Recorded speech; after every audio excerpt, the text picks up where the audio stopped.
So, I used to work at a pretty remote camping spot with some cabins for people to rent. This story happened about 5 years ago, but it's still pretty freaky when I think of it.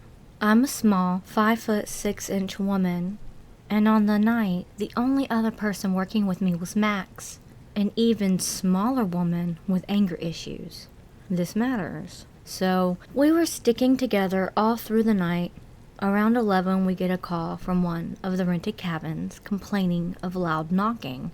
We get our flashlights and make our way to the cabin that called, cabin number 4, and meet with the renters. They tell us that they heard some loud knocking coming from outside, like someone was running along the outside, knocking their fists along the wall. We go to check it out and find nothing. So, we report back to them to tell them it was probably pine cones falling or something. They say okay, and we leave them to try and get some sleep. Me and Max hang out at the main cabin talking about our plans for the weekend until we hear a knocking sound outside. Max goes outside to check it out, only to find nothing. As soon as she came back inside and sat back down, it started again. She gets ticked and yells at them to stop, assuming it was the couple pranking us. It stops for a bit before starting up again and stopping when she yells. The third time it starts, she gets on the phone and goes off at the couple, only for them to say that they were at their cabin and were also hearing the knocking. Now, we're all freaked out, so the couple comes up to the main cabin and we all wait for it to start again. It does, and Max storms outside with one of the men behind her and yells that she's calling the cops. A bluff. We could only call the other cabins from our phone, and our phones didn't work. Throughout the night, this pattern would repeat, the knocking and Max yelling. Eventually, the sun came up, and we all went outside and found footprints all around the cabin. We didn't personally check the couple's cabin, but they left real quick and said there also were footprints there at their cabin. We told our boss, who said he would look into it. A lie. He did nothing and said we were being dramatic. Both me and Max continued working there for a couple months, both of us carrying mace and Max with a knife.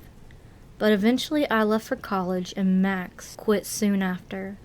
We still talk and often bring this story up at parties, only to scare, confuse other people.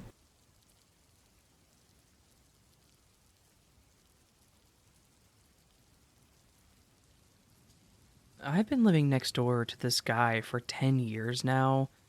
He's a single man and 60 years old. At first, he seemed way too involved and overbearing, and needed to control everything we did in our yard, such as what we planted and where we planted it.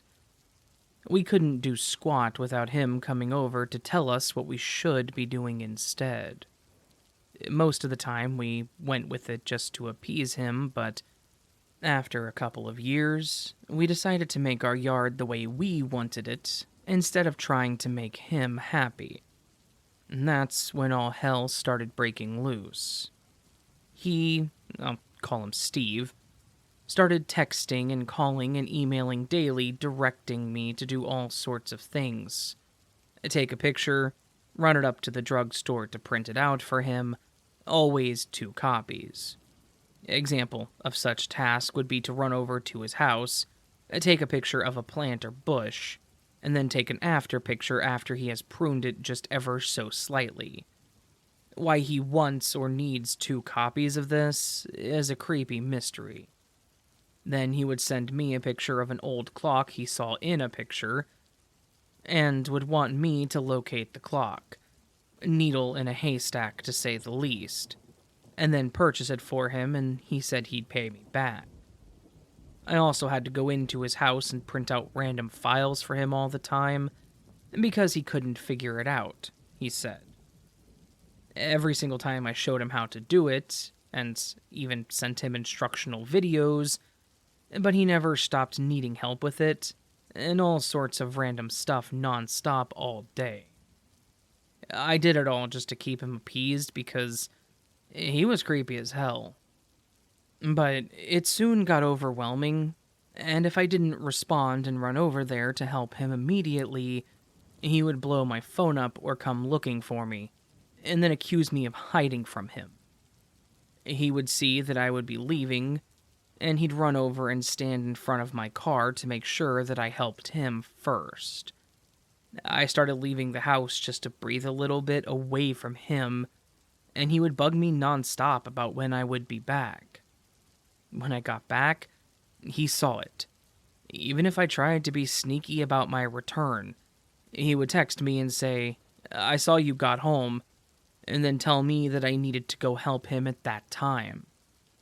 If I reached out to my front door to grab the mail really quick, after checking that he's not out there, he immediately comes out of nowhere and accosts me to do something for him.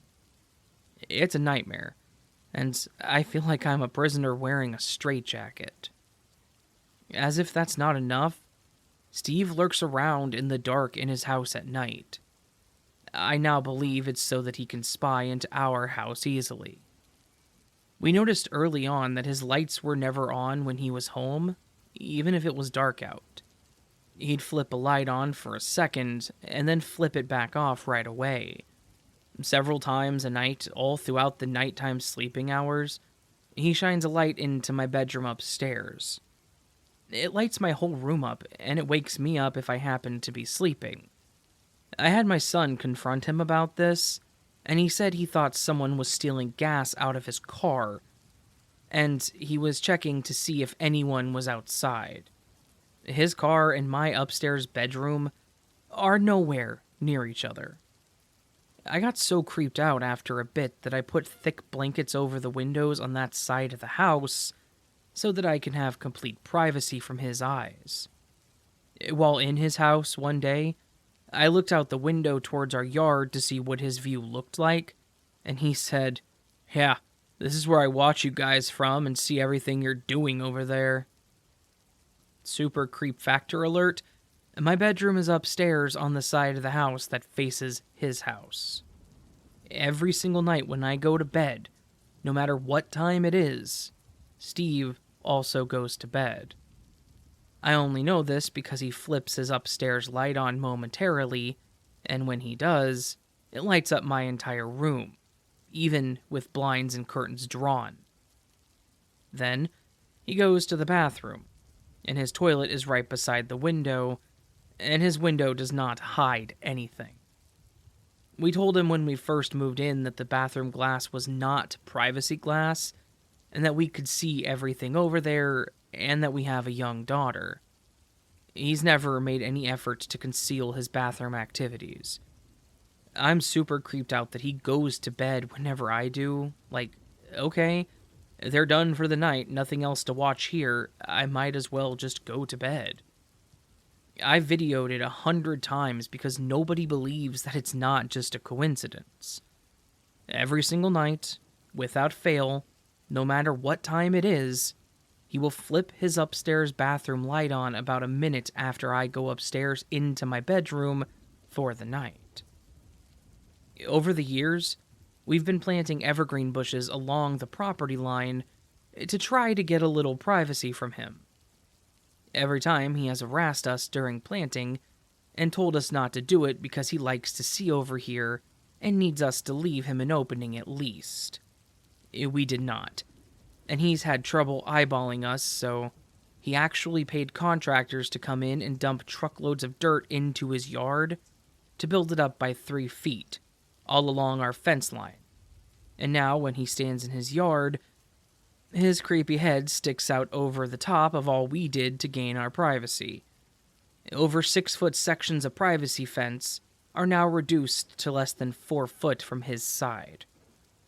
Our 6 to 8 foot evergreens are now useless.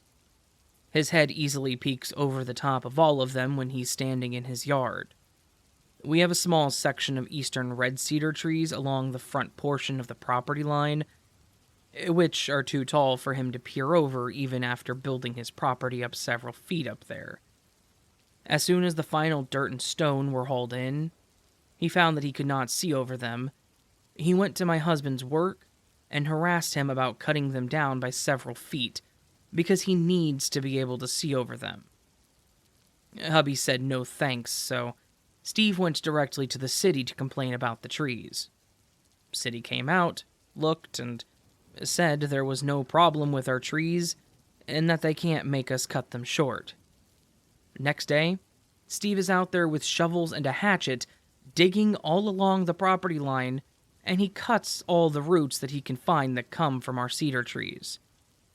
I called my husband at work to ask if he wanted to come confront him and hopefully make him stop, but he said let it go, and if they die, we'll just plant something taller there. So far, they're still green, so we'll see if he succeeded or not soon. When he's outside working in his yard, he'll be quiet as a mouse if we aren't outside. But the second one of us comes out, he starts drumming on the bottom of a bucket or doing a weird scream like he got hurt. He makes these noises non-stop while we're out there, and then he stops making them when he thinks we're back inside. Every single time he leaves the house, even if only for a minute, he immediately does his property line patrol walk where he inspects everything he can from his side to make sure we've made no changes since he left. He's often accused us of touching his trees when he's gone, and that we weren't to do that because they're sentimental to him. He's also accused us of taking things out of his yard, which, of course, we didn't, and neither did anyone else, because a few days later, I'll see said missing object in his yard mysteriously again. He has all sorts of weird stuff placed around his yard, including bowling balls. He said many times that we aren't to plant anything in our yard when he's not home, and has complained to us when he's come home to find out that we planted a flower somewhere. We put a lock on the gate along the side of the house because he had just always helped himself to our yard, and even came into my house one day when I was in the bathroom with the door open. I made it abundantly clear he was not to do that ever again. After we put the lock on the gate, he complained about it and will not drop it, saying that we are locking him out. I can see his yard from my upstairs window, so before I would go outside, I would take a quick peek to make sure he wasn't out there, so that I could enjoy my yard for a minute, but every single time I went out, he came out immediately. Clearly, he just sits over there and watches us all day and night. A couple of years ago, I had it all up to my eyeballs, and I sent him an email asking him to not require me to do all of his personal assistant stuff anymore, and that I was done and needed to use my time for our things. I also asked him not to come into my yard when he sees me outside, because I tried to get bird and nature pics and he always pops over and scares my subjects away after I've sat quietly for 20 minutes to try to get the shot. He was always creeping up behind me out of nowhere when I was out, and always pestering me to stop whatever I was doing and to go do his stuff. He has a perennial flower assortment in his yard and has several yard tours each year. Our yard is extremely well landscaped with many unique trees, bushes, and perennials, and when he gives his tours, all of his guests can easily see into our yard since he built his up so much, and they all comment about our yard and ask questions about what we have over there. This burns him up, and he always says, "Eyes over here. This is a day for flowers," which always stuns his guests. We've always done a lot of digging and landscaping, and we've often encountered bones that appear to be femurs and the like. This guy always comes running over and says not to call the authorities, and that the people before us buried a bunch of dogs in our yard, and also that this property used to be an Indian burial ground, and that it also used to be a trash dumping site back in the 1800s. We asked him what was the big deal if we took it to have it checked out, and he said that if a human bone was found here, the state would come and dig up all of his precious daylilies. So we have a running, joke that he's a serial killer. Another weird thing that this guy does is he opens and closes every car door, including his trunk, every time he comes or goes, and several times throughout the day. Sometimes he will come outside, do the open and close routine, move his car forward a foot or two, and then go back inside. Then a little later, he'll come out and do it again, but move his car back to where it was originally. His driveway is right beside my office/computer windows, so I could see him coming and going and hear all of the openings and closings of doors and trunk all day before we put the privacy evergreens there. He always opens his passenger door to place any tiny object that he's taking with him, such as an envelope, on the passenger seat instead of putting it over there after getting in his driver's side. Oftentimes, he'll put said small object into the trunk instead. He often returns home and opens the trunk to pull out the tiniest thing. He'll lock the doors and take his small item inside, and then come back out a minute or two later and open and close all the doors again and retrieve one more small item. He'll do this routine and retrieve his items one at a time until he's finished. It's such a distracting noise. Hearing 100 car doors opening and closing all day, it makes no sense, and I wonder if he's doing it because he's nuts, or if he's trying to irritate or distract me, or just get my attention. I have no idea. One day, he came to my front door with the high-end Nikon camera and a user manual, and then instructed me to go ahead and read the manual to learn how to use the camera so that I could show him how to use it. At that point, I'd seriously had enough and told him that he can read, and he can go through the manual and learn it for himself. That would have taken me many, many hours to do. He did not appreciate that at all. Once he showed up and dropped off an antique slide viewer that was broken, and then instructed me to take it apart and fix it, and that he needed it by said date a couple of weeks ahead. I returned it to him a few days later and said, I'm not any sort of technician and I can't fix it. A few days later, he brought it back again and told me that I didn't try hard enough and that I was to fix it for real this time. I held on to it for a few months and then returned it saying I tried like hell, but I couldn't. As of now, I've not had to look at that dang thing again. We had a windstorm a few months ago, and a small tree limb off of one of our large pine trees broke and fell into our yard. The limb happened to hang slightly into his yard while it was attached, so in his mind it was his limb, and we weren't to touch it. He came over stomping and complaining that we had cut the branch. He was livid and would not drop it. We told him that we didn't touch it and that the wind broke it, but he will not drop it. It's our tree, though. We can cut it if we want anyway.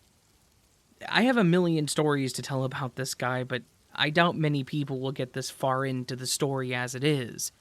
It did feel nice to vent, at least. So, thanks for reading and allowing me to vent.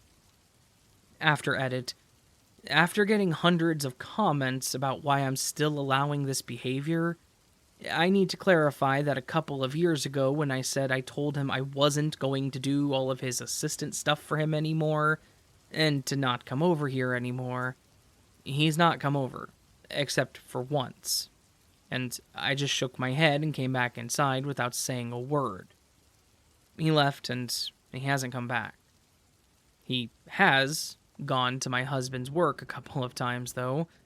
He's not called or texted or emailed either. That part is over, thankfully. We still have to deal with other things, but I mainly just wanted to see if this was as bad as it feels, or if I'm just too sensitive because I have the willies so badly.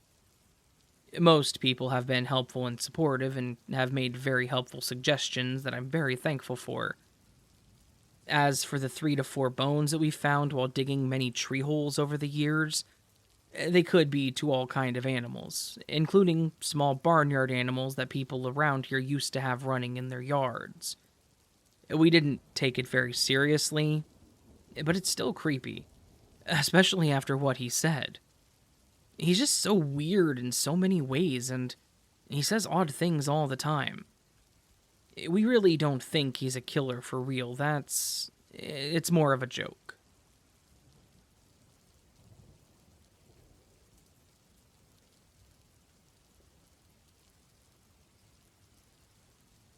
I have been to the sugar mill at least 10 times. A few creepy things have happened to me there, but this was the weirdest. I usually have a pretty good memory, but I never seem to be able to remember the layout of this sugar mill. About 4 visits ago, I decided to go there with me and my boyfriend at the time. We were on the first floor looking into the rooms that seemed were used for offices. When we walked into one of the rooms, there was a door to the right when you first walk in. The door had stairs leading down to the basement, and me never having noticed it before, wanted to go down them. But my ex-boyfriend was being a pussy and said no, so we pressed on. He kept saying how he was getting creepy vibes and want to leave. But again, I had been there many times before at night and nothing that bad ever happened. For context, there are 6 different levels to the sugar mill. If you want to see a tour inside, there are videos on YouTube. Anyways, we got to the 2nd floor, and he was visibly sketched out. I was admiring the art, graffiti, and felt fine. We started up the next flight of stairs to the 3rd floor, and the second I stepped fully up the stairs, I got a horrible feeling of dread that washed over me, and I told him, "We need to leave now." We practically powered walked out of there.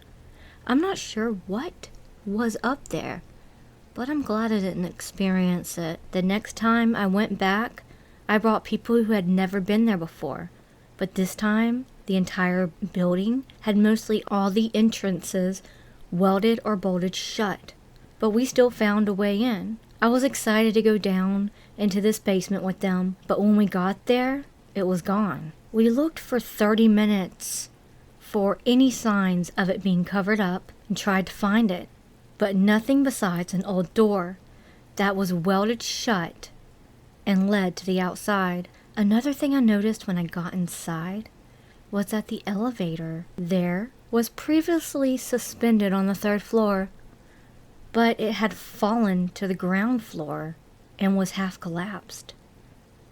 I have a theory that someone came in and wanted to tag the inside of the elevator, and the cord snapped and they died, as there was unfinished graffiti that had not seen before inside, and that's when they really upped their game of trying to keep people out. If anyone that has been there has experienced anything creepy, or it seemed like things were changing, please comment. Warning, if anyone who lives in the Colorado area or is visiting and planning to go there, wear a face mask, because there is asbestos everywhere in the air. The ground is very unstable there. Are lots of holes, especially on the top floor. If you wish to know the way in, as it is now impossible to get in without the correct tools and knowing the exact spot, message me or comment.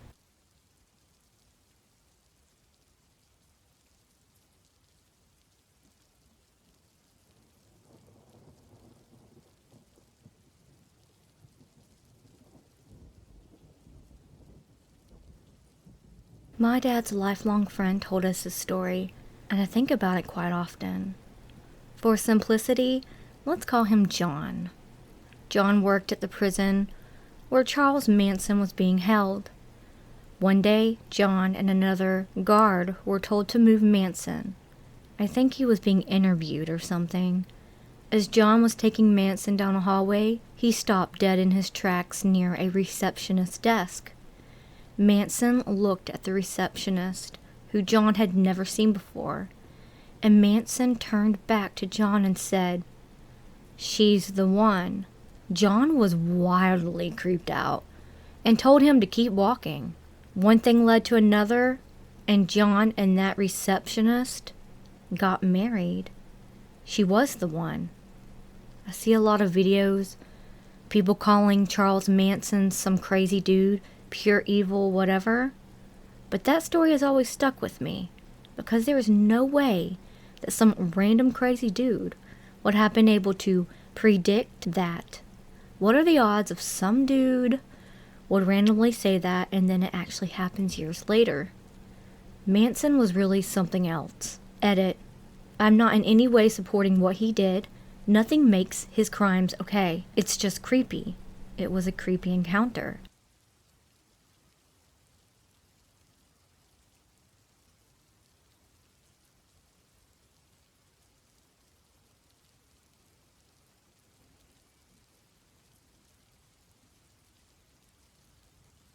Yesterday in the late afternoon, my fiancé and I heard a knock at the door. Now, we don't ever have anyone drop by like that, because we're literally on the opposite end of the state from our friends and family. We're also not expecting any packages either, so we kind of freaked, and I said don't answer it. He checked the peephole. He said it was a guy holding some bag, and that he didn't look familiar. We've lived at our place for a few years now, and know what our neighbors look like. Then he knocks again. We stay quiet until we finally hear him leave. We left it at maybe it was some delivery guy at the wrong house. Today, it's a late afternoon, and we're watching TV when we hear someone knock on the door. Now, we know it's the same guy from the day before because of the way he knocked. It had that one rhythm that sounds like... Laugh out loud if that makes sense. We froze and stayed quiet. This time he didn't knock twice before he left. I'm so paranoid at the point because we really don't know who this is. I'm really hoping he doesn't come back tomorrow. We were also high off edibles both times, which did not help the paranoia.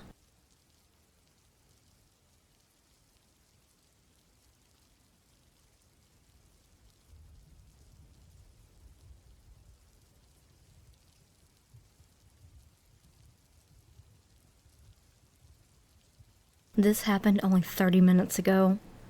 My cousin and I are working college students and spend every Friday hanging out together to recharge from the week. We order food, watch K-dramas and K-pop videos, and so on and so on.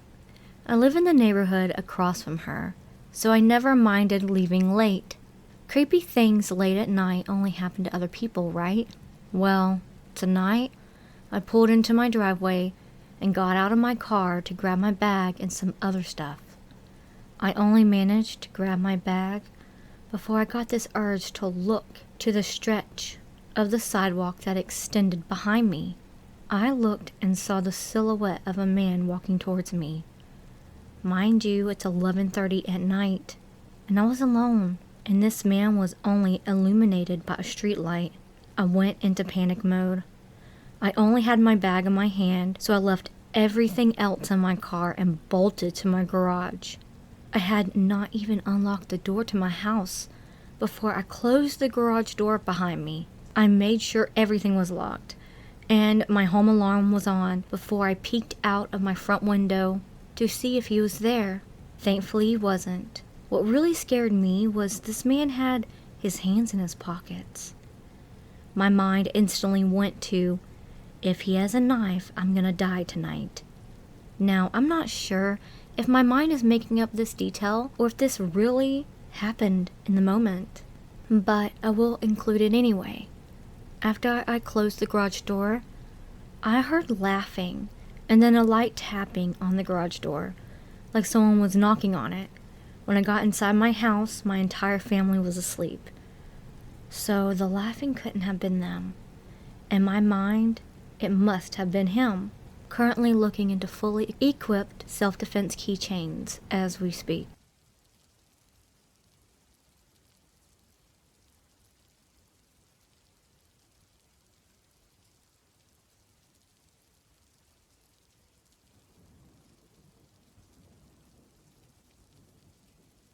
Two weeks ago, I had just finished my university and was working on an entry-level job that saw me go home after 12 a.m.